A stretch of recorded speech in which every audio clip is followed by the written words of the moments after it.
to a very poor family.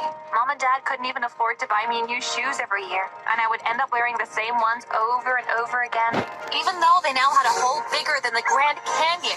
One day when I was 7 years old, I went to school with those antique shoes, and everyone started making fun of me. Look at her shoes! They look like they could be on display in a museum. I wanted to cry, but suddenly I felt like I should say something. Yes, just like your underwear. His face was frozen, but everyone else laughed more. Even though they laughed at my joke, no one wanted to hang out with me. One night, before I went to bed, Mom came to me. Don't worry, my lovely Lydia. I'm sure that time will bring you the right friends. She smiled at me and kissed me goodnight. But instead of friends, time just brought me more bad events. One morning, when I was 10, Mom and I woke to find out that Dad was missing. He was nowhere to be found, and he didn't come home all day until Mom decided to call the police. When was the last time you saw him?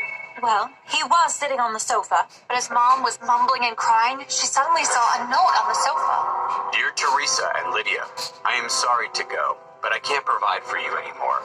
I have to see if I can make it on my own first. Mom burst into tears, but I wasn't feeling anything. A few days later, she started struggling between jobs to pay the rent and bring food to the table. We had to leave the city and move to the countryside, to a more affordable place, and I enrolled in the nearest school.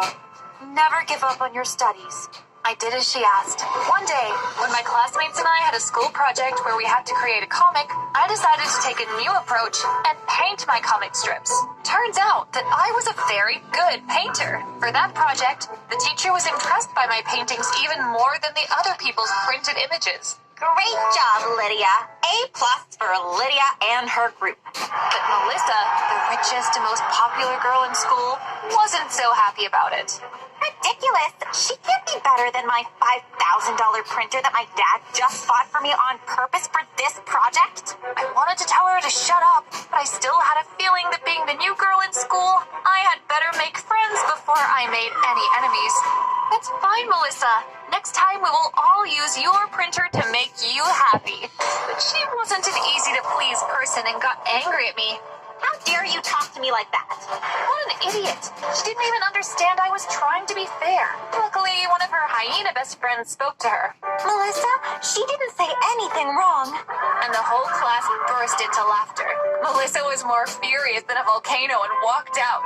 A few days later, while I was walking in the school's corridor heading to